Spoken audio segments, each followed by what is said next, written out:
5 best-selling scooter in the Philippines, below 85,000 this year 2025. Mga karaniwang motor na makikita mo sa kalsada na mura, matipid, at subok na matibay, tara at ating alamin. Pero bago ang lahat ay pasubscribe muna sa aking YouTube channel at pa-click sa notification bell para maging updated kayo sa susunod na video. Sa sobrang taas ng presyo ng gasolina, pamasahe, at maintenance ng mga sasakyan, dumarami ang mga Pilipinong tumataya sa scooter, mas matipid, madaling gamitin, at swak sa budget. Pero sa dami ng pagpipilian, ano-ano nga ba ang mga pinakamabentang scooters sa Pilipinas sa presyong mas mababa sa 85,000 pesos? Simulan natin mula sa pang-5.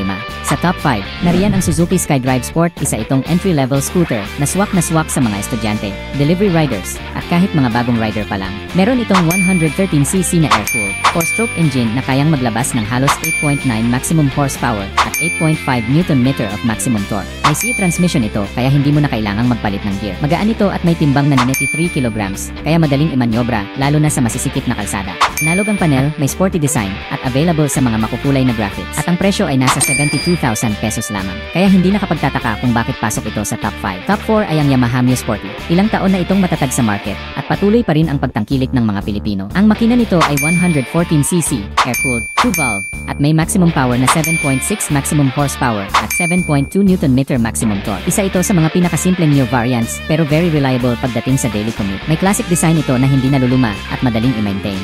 Ang seat height ay abot kamay sa mga Pinoy na hindi katangkaran na nasa 745mm. Nasa 73,900 pesos lang ang presyo nito, kaya swak na swak sa masa. Dito mo makikita na sa sobrang tested and trusted na Yamaha Mio Sporty, hindi lang siya matipid, loyal pa ang mga rider dito. Top 3 ay ang Honda Beat 110. Ito ay modernong scooter na may edgy design at analog digital panel. Meron itong 110cc, fuel-injected engine gamit ang Honda SPO Enhanced Smart Power Technology. Ibig sabihin, matipid sa gas at hindi mabigat sa bulsa. Kayang maglabas ng 8.9 maximum horsepower at 9.3 Nm of maximum torque, at may idling stop system din ang ilang variant nito, kung saan namamatay ang makina sa stoplight para makatipid sa gasolina. May combi brake system din ito para mas ligtas ang preno.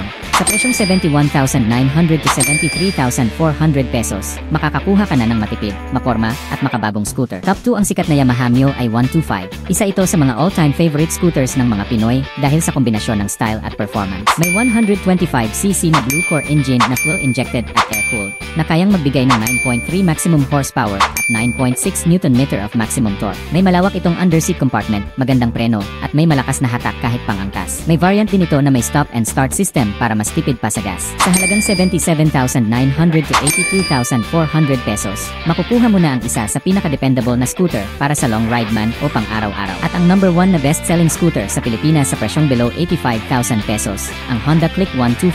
Isa itong scooter na talaga namang pinag-isipan mula design, makina, hanggang features. Ang engine nito ay 124.8cc, fuel-injected, liquid-cooled, at may enhanced smart power din kagaya ng Beat. Kayang umabot ng 11 maximum horsepower at 10.8 Nm of maximum torque. Kaya mas malakas ang hatak at mas maayos ang performance sa akyatan o may angkas. May idling stop system din, digital panel, LED light sa harap at likod, at malaking luggage compartment sa ilalim ng upuan. Kahit premium ang dating, nagsisimula ang presyo nito sa 81,900 pesos, kaya pasok na pasok pa rin sa budget. Kaya hindi nakapagtataka kung bakit ito ang number 1 choice ng karamihan, stylish, matipid, at hindi bitin sa performance. Lahat ng limang ito ay may kanya-kanyang lakas at halaga. Kung budget ang usapan, panalo ang SkyDrive Sport at Beat. Kung classic ang hanap mo, nandyan ang Mio Sporty. Pero kung power at modernong features ang habol mo, Mio 125 at Click 125 ang siguradong papasa sa panlasa. Take note lang na ang presyo ay pwede magbago depende sa lugar nyo. Yun laman po guys, sana nakatulong itong video na to.